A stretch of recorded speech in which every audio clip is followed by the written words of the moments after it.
If I were an older teacher today, I would be looking at these 20-something nut jobs and wondering, is this what my profession has become?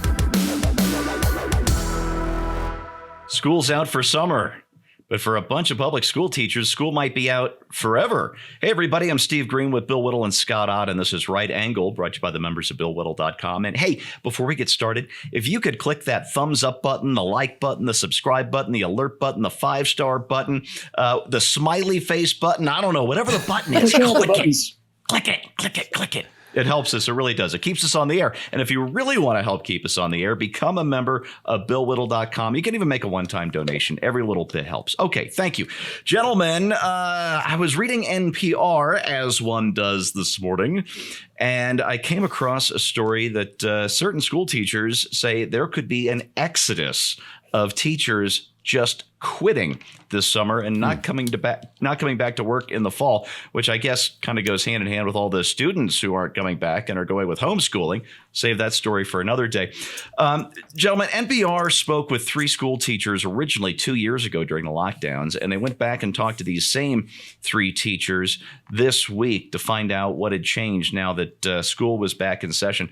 And what they found out is that teachers are stressed because of things like school shootings, which it's about as likely as getting hit by lightning, so I don't worry about that so much. But the thing that's really stressing them out, although the story, this being NPR, didn't emphasize this as much as the scary gun stuff, is the fact that 4th grade teachers are having to deal with students who are essentially second graders. Let me read you from this.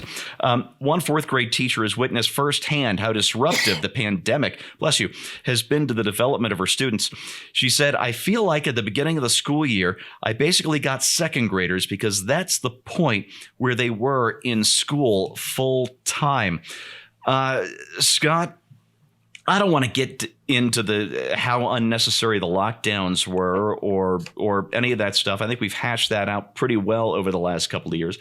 But when you're an overworked teacher, public, private, I don't think it matters. And suddenly your workload is essentially doubled because you're dealing with second graders instead of 4th graders. What do you do? You know, we talked about this in the backstage show, and it just occurred to me that I wonder what they mean by that. Because it's one thing to say, hey, we've not been able to keep pace with the curriculum through 2nd, 3rd, and 4th grade because of being, having to do remote learning via video screens and such. It's another thing to say that they're not socialized like 4th graders. Bingo. And I wonder if it's more that. It's not so much that they weren't able to deliver the content. It's that they weren't able to deliver what is essentially, what was his name? John Taylor Gatto wrote a book about this. He was New York City and New York State Teacher of the Year. And then he wrote this book about the 7 real lessons of public schooling, basically. And there were things like, keep your mouth shut, stand in line, sit down. There was basically this, it's you becoming acculturated to the school environment, which doesn't necessarily do anything other than make it possible for the teachers to get through the day without chaos. But it doesn't really prepare you for doing anything other than like an assembly line job when you get out of school, because you've got that discipline to sit still for 6 hours and do what you're told. It just makes me want to know more about why they were leaving.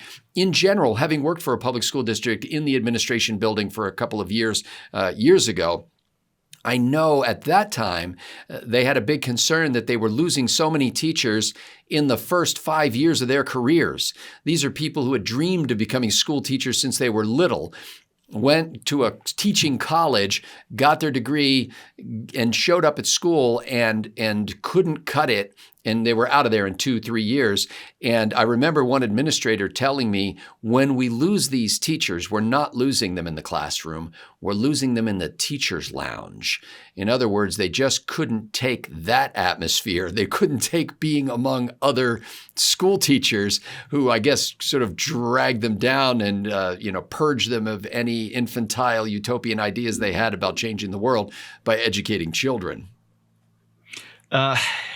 Bill, you mentioned something in the backstage episode, which of course is available for our members, that just blew me away. I had not seen this anywhere. You talked about a loss of IQ points for this entire generation. I'm hearing anecdotally 10 points. Some studies that I've heard about, again, secondhand, are saying maybe 12 points of IQ. I mean, if you take 12 points out of 100, you're at, 88. And 85 is considered to be functionally retarded, basically.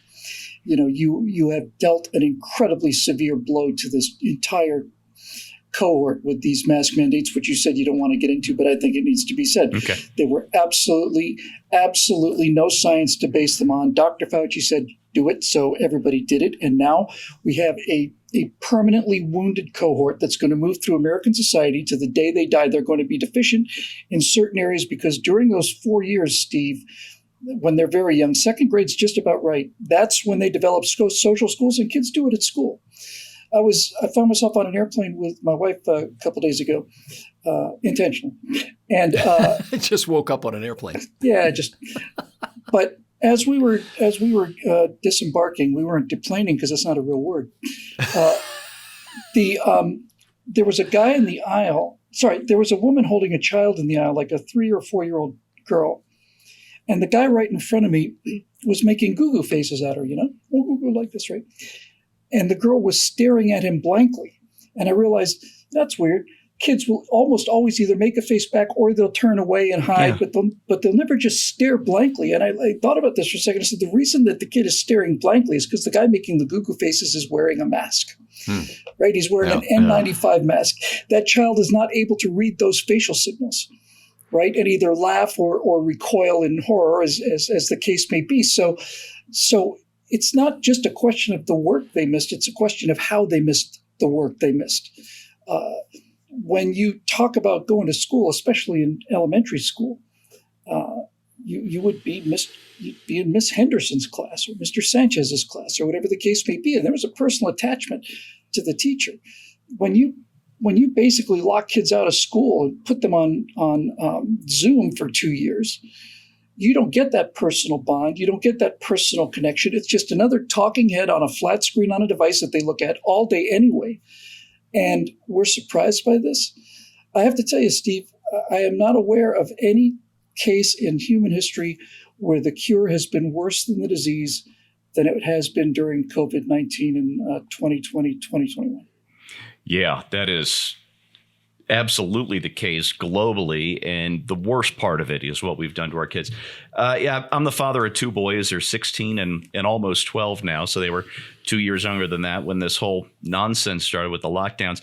And some days parenting feels like you're just trying to make up for yesterday's mistakes, and the day before that you were trying to make up for the day before that's mistakes. But one thing I got right, and my wife did too from the start, is we taught them there's a difference between school trouble and mom and dad trouble. And that is, you got to follow the rules at school, but there are some rules, and we were very explicit about which ones, that if you end up breaking those rules, we'll back you. We'll support you. And that's the way it has to be. And I found that was very, very helpful when the pandemics hit, because we were able to explain to these young kids the difference between the school rule on masks and mom and dad's rule on masks. Listen, if you have to wear them at school, you have to wear them at school, but resent it. Do it because you have to, not because you think this is wise or smart or necessary or medically necessary or anything like that. And I think that helped my kids cope a lot. That said, I think there's another unspoken reason why so many teachers are thinking of quitting, and it's other teachers.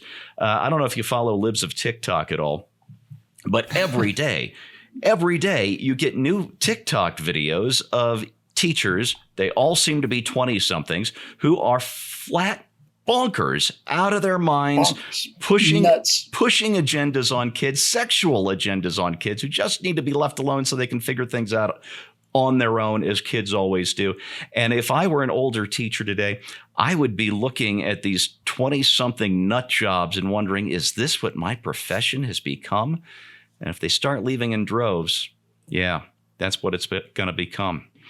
And that is your right angle on that, brought to you by the members of BillWhittle.com. Thanks so much for watching, and we'll see you next time.